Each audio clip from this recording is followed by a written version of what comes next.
प्यारे प्रभु प्रेमियों, जय श्री राधे। मदन मोहन मंदिर करौली में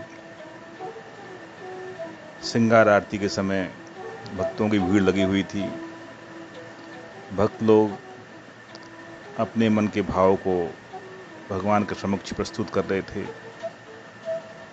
यह मदन मोहन जी जो हैं विराजमान करौली में, यह कभी श्री धाम वृंदावन में यमुना किनारे इनकी सेवा पूजा होती थी, लेकिन इस समय यह करौली में है। इसके बारे में मैं आपको किसी अगले वीडियो में बताऊंगा। तो मदन मोहन जी के सामने भक्त लोग अपनी अपनी भावांजलि व्यक्त कर रहे थे। उन्हीं भक्तों के बीच में एक शख्स नेत्रों में आंसू भरते हुए और भगवान को निहारे जा रहा था। इस व्यक्ति का नाम था ताज खां, यमन था। इसलिए भक्तों को पीड़ा होती थी कि आखिर दूसरे धर्म को मानने वाले का हमारे पूजा स्थल में, हमारे मंदिर में क्या काम हो सकता है। ऐसा सोच करके भक्तों ने गोस्वामी जी से कहा, महाराज आप इस ताज खां को, जो कि हमारे बीच में आकर के और हम लोगों के आराधना में विक्षेप पैदा करता है, इसको देखकर हम लोगों को विक्षेप होता है, आप इसे मना कर दें कि यह मंदिर में ना आया करे। गोस्वामी जी को भक्तों की बात माननी थी, इसलिए गोस्वामी जी ने कहा, ताज खां तुम हमारे मंदिर में मत आया करो। लेकिन ताज खां कहाँ मानने वाला था। वहाँ दूसरे दिन फिर आ गया, बोलता कुछ नहीं, ना तो उसे कोई स्तुति आती ना कोई प्रार्थना आता, सिर्फ नेत्रों में जल भर करके और मदन मोहन जी को एकटक निहारता रहता, देखता रहता। बीच बीच में कभी कभी थोड़ा मुस्कुरा भी देता। जब भक्तों ने पुनः ताज खां को मंदिर के अंदर देखा, पुनः गोस्वामी जी से शिकायत की। गोस्वामी जी ने ताज खां से कहा कि भैया तुम मंदिर में क्यों आते हो, मंदिर मत आया करो। लेकिन ताज खां कहाँ मानने वाला। तब गोस्वामी जी ने जो मंदिर के ड्योढ़ीवान लोग थे उनसे कह करके इसे मंदिर से बाहर निकलवा दिया। यह ताज खां अपने घर गया। आज ना ये कुछ खाए ना कुछ पिए।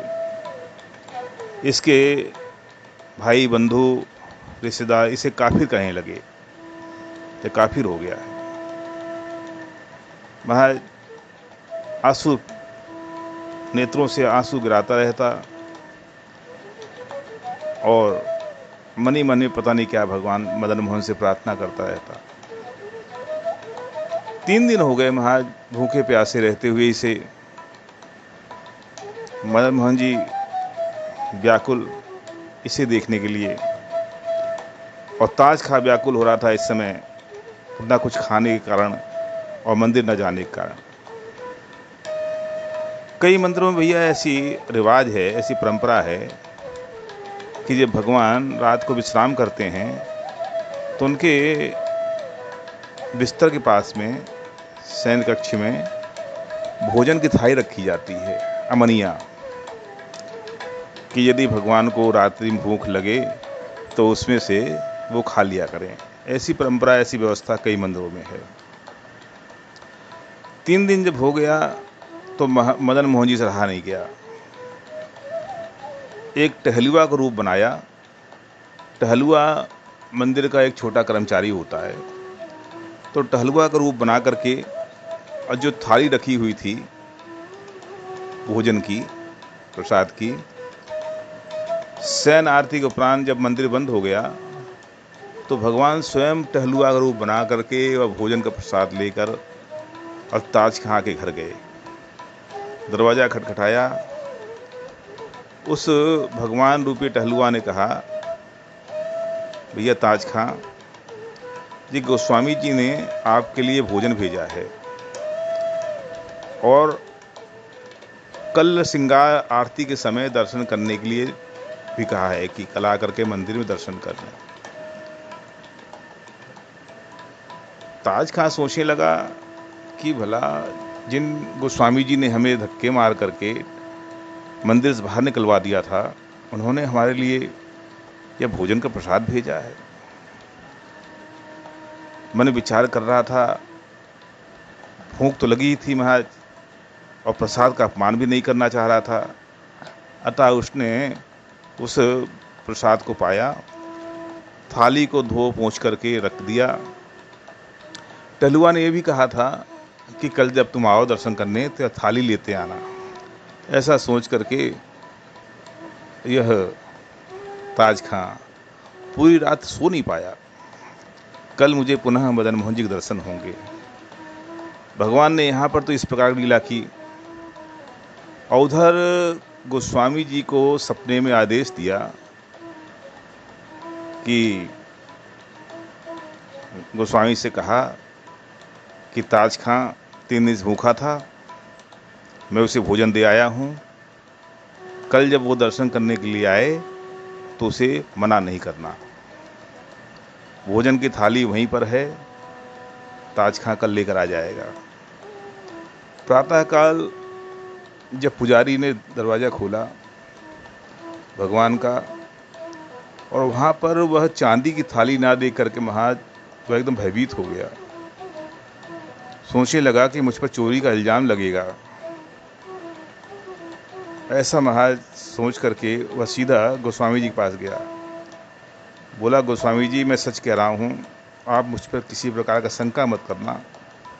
मैंने स्वयं अपने हाथों से भोजन के प्रसादी वहाँ रख करके और ताला अपने हाथों से बंद किया था। लेकिन इस समय मैं देख रहा हूँ, जब सुबह जाकर मैंने देखा तो वहाँ पर वह भोजन की थाली नहीं थी। आप मुझ पर किसी प्रकार की शंका ना करें।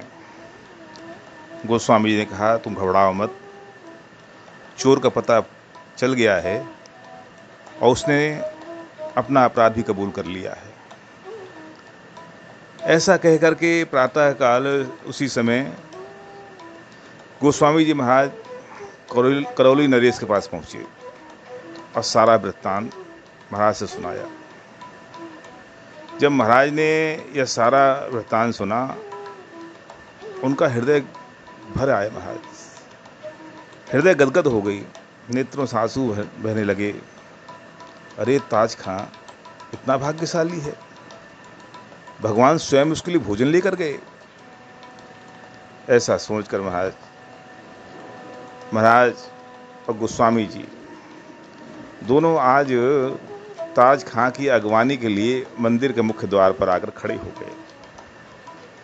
उधर ताज खां सुबह उठा, श्रृंगार आरती से पहले ही वह घर से निकल पड़ा। मन विचार करने लगा, यह कैसा चमत्कार है। पहले तो गोस्वामी जी ने धक्के मार करके हमें मंदिर से बाहर निकलवा दिया, फिर स्वयं भोजन का थाली भेजा हमारे लिए और मंदिर में दर्शन करने का आग्रह भी किया है। कहीं ऐसा तो नहीं कि इसमें कोई षड्यंत्र हो, क्योंकि हमारे जो और नाते रिश्तेदार हैं वो हमारे विरोध में हो गए हैं। कहीं उन लोगों का षड्यंत्र नहीं है। वह टहलुआ जो आया था, कहीं कोई चोर तो नहीं था जो थाली लेकर मंदिर से आकर के और अपने प्राण बचाने के लिए थाली यहाँ रख गया हो। इसी प्रकार के नाना प्रकार के भाई मन में संकल्प विकल्प करता हुआ ताज खां मंदिर की ओर चला रहा था।